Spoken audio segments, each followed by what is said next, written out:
말씀은 디모데전서 5장 17절부터 6장 2절까지입니다. 잘 다스리는 장로들은 배나 존경할 자로 알되 말씀과 가르침에 수고하는 이들에게는 더욱 그리할 것이니라. 성경에 일렀으되 곡식을 밟아 떠는 소의 입에 망을 씌우지 말라 하였고 또 일꾼이 그 삭슬 받는 것은 마땅하다 하였느니라. 장로에 대한 고발은 두세 증인이 없으면 받지 말 것이요 범죄한 자들을 모든 사람 앞에서 꾸짖어 나머지 사람들로 두려워하게 하라. 하나님과 그리스도 예수와 택하심을 받은 천사들 앞에서 내가 엄히 명하노니 너는 편견이 없이 이것들을 지켜 아무 일도 불공평하게 하지 말며 아무에게나 경솔히 안수하지 말고 다른 사람의 죄에 간섭하지 말며 내 자신을 지켜 정결하게 하라. 이제부터는 물만 마시지 말고 내 위장과 자주 나는 병을 위하여는 포도주를 조금씩 쓰라. 어떤 사람들의 죄는 밝히 드러나 먼저 심판에 나아가고 어떤 사람들의 죄는 그 뒤를 따르나니 이와 같이 선행도 밝히 드러나고 그렇지 아니한 것도 숨길 수 없느니라. 무릇 멍에 아래에 있는 종들은 자기 상전들을 범사에 마땅히 공경할 자로 알지니 이는 하나님의 이름과 교훈으로 비방을 받지 않게 하려 함이라. 믿는 상전이 있는 자들은 그 상전을 형제라고 가볍게 여기지 말고 더 잘 섬기게 하라. 이는 유익을 받는 자들이 믿는 자요 사랑을 받는 자임이라. 너는 이것들을 가르치고 권하라. 아멘.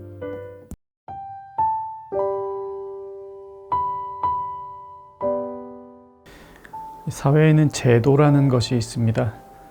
문화가 그 사회 구성원의 생활 양식을 지시하기도 하지만 제도를 통하여 더불어 살아가는 사람들의 행동과 생각의 방향을 제시하고 그들이 일탈을 하지 않도록 돕습니다. 이 제도가 너무 강력하면 각 개인의 자유를 구속하게 되고 그렇다고 제도가 없거나 너무 느슨한 사회에서도 이 개인의 자유는 침탈됩니다. 교회도 작은 사회와 같기 때문에 제도라는 것이 있습니다. 오늘 본문에서 바울은 교회를 목회하는 디모데에게 두 가지를 말합니다. 하나는 교회 안 직분제도와 관련된 이야기이고 또 하나는 사회 제도에 따른 교회 내의 문화에 대한 이야기입니다. 오늘 우리도 제도 교회에서 신앙생활을 하면서도 사회 제도 안에 속해 있죠. 오늘 본문에서 바울이 디모데에게 말하는 것을 보며 사회 제도와 교회 제도 안에서 살아가는 우리에게 적용해 봅시다. 먼저 5장 17절부터 25절까지 장로에 대한 이야기가 나옵니다.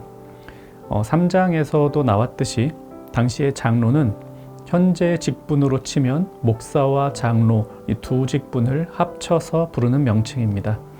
자, 목사와 장로 이들이 맡은 일이 무겁기 때문에 중직자라고 하기도 하는데요. 바울은 디모데에게 이들을 어떻게 대하라고 권면하고 있는가?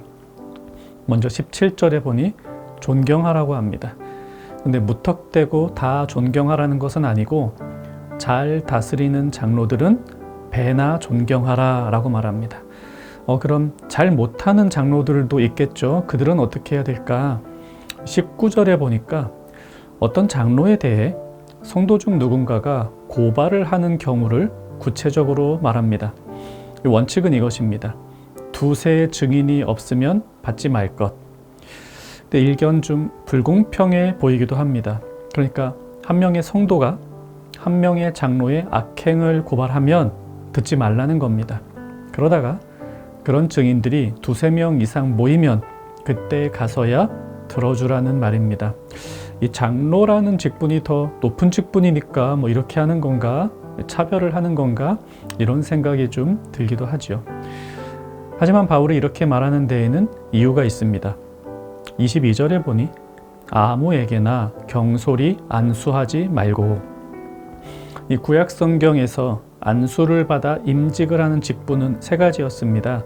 왕과 선지자, 제사장. 신약에 와서는 집사와 장로에게 안수를 주었고요. 오늘날 우리 장로교회 제도로 보면 목사, 장로, 안수집사가 이 안수를 통해 직분을 받는 직분들입니다. 근데 바울은 분명하게 말합니다. 아무에게나 안수를 주지 말라. 즉 장로라는 직분을 세울 때 제대로 세우라는 것이죠. 그러니까 장로의 고발을 위해 두세의 증인이 필요하다는 말은 제대로 세웠다면 믿어주라는 뜻입니다. 이 직분상에 차등을 두는 것이 아니라 18절 말씀처럼 곡식을 밟아 떠는 소의 입에 망을 씌우지 말라라는 것이죠. 이 교회가 한 명의 직분자를 세울 때 그만큼 신중하게 세우라는 것이고요. 신중하게 세웠으면 신뢰하고 그에 대한 처벌 등도 신중하게 하라는 말입니다. 물론 사람이 완벽하지 않기에 신중하게 세운 직분자들도 실수할 수 있습니다. 그러니까 두세의 증인이 필요합니다. 정말 잘못이 잘못으로 밝혀진다면 20절을 보십시오. 범죄한 자들을 모든 사람 앞에서 꾸짖어 나머지 사람들로 두려워하게 하라. 이 중한 직분을 맡은 자들의 책망은 모든 사람들 앞에서 이루어집니다. 이것이 장로라는 중직을 맡은 자들에 대한 원칙입니다.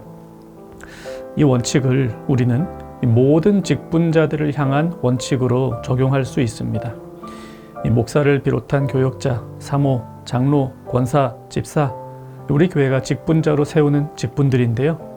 이들을 우리는 한 명 한 명 신중하게 세워야 하겠습니다. 그리고 세웠으면 믿어주어야 합니다. 사람이니 실수를 할 수 있지만 신뢰하고 서로 믿어주고 인내하고 기다려주어야 합니다. 이렇게 교회를 섬기는 장로들에 대한 원칙을 말하고 나서 바울은 이제 6장으로 넘어가면 종에 대한 권면을 합니다. 당시는 아직 노예 제도가 시행되고 있던 때입니다. 당시 교회에는 여전히 종의 신분인 사람들과 그들을 종으로 부이는 주인들이 함께 예배하면서 한 교회에서 신앙생활을 하는 경우들도 종종 있었습니다. 그런데 이들 중 어떤 종들은 약간 착각을 한 것 같습니다. 어떤 착각인가 하면 교회에서는 다 한 형제요, 한 자매이고 아버지처럼 어머니처럼 서로를 대하다 보니까 집에 돌아가서도 교회 내에서의 관계를 그대로 유지하려고 했던 겁니다. 그래서 믿는 상전을 둔 종들이 자신들의 신분에 맞지 않는 행동을 그 집에 돌아가서도 했던 것 같습니다. 그래서 바울이 디모데에게 권면합니다. 종들이 그렇게 못하게 하라고 말이죠. 1절에 상전들을 마땅히 공경할 자로 알지니, 그리고 2절에도 믿는 상전이 있는 자들은 그 상전을 형제라고 가볍게 여기지 말고 더 잘 섬기게 하라.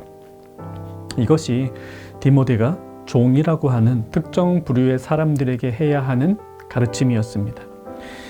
이 바울은 다른 서신서, 특히 로마서에서 우리가 죄의 종이었다가 그리스도의 복음으로 말미암아 자유의 신분이 되었음을 역설합니다. 그리스도 안에서 죄로부터 자유함을 얻은 것은 맞는데 이 주인과 종이라는 사회 신분 제도는 여전히 남아 있었습니다. 그것도 잘 지키게 하라 하는 것에 방점이 찍힙니다. 오늘날 우리도 이 교회라고 하는 특별한 공동체에 속해 있으면서 동시에 대한민국이라는 나라 안에 살고 있습니다. 교인들이 나라의 법을 무시할 수는 없습니다. 또한 더불어 살아가는 이웃들의 문화를 무시하고 우리 교회가 가지는 제도와 문화만을 주장하며 살아갈 수는 없습니다. 교회는 하나님 나라의 문화와 제도가 이 사회와 나라에 확장되기를 소망하고 애쓰며 살아갈 뿐입니다.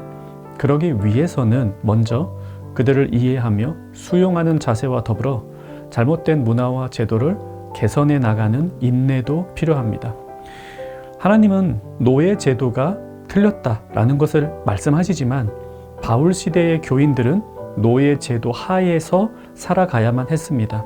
다만 그들은 점차로 복음 안에서 우리 모든 인간은 평등하다는 것을 보여주었고 교회의 이런 문화와 제도를 통해 결국 전 세계 모든 나라들에서 노예 제도는 사라지게 되었습니다. 우리가 만들어 가야 할 오늘날 사회 제도의 변혁도 그와 같은 방식으로 이루어져야 할 것입니다. 지금 당장 모든 것을 거부하기보다는 그 안에서 인내를 가지고 변혁하며 또 이웃들의 문화와 제도도 수용하면서 말입니다. 함께 말씀 생각하며 기도합시다. 직분을 맡은 이들은 충성하게 하시고 우리 모두는 직분자들을 신뢰하며 세워주게 하소서. 또 교회의 좋은 문화와 제도가 이 땅에 뿌리 내리도록 날마다 우리 교회가 모범을 보이며 살게 하소서. 오늘 하루 이 사회 안에서 그리스도의 몸된 교회로 살아가는 청년가족 되기를 바랍니다.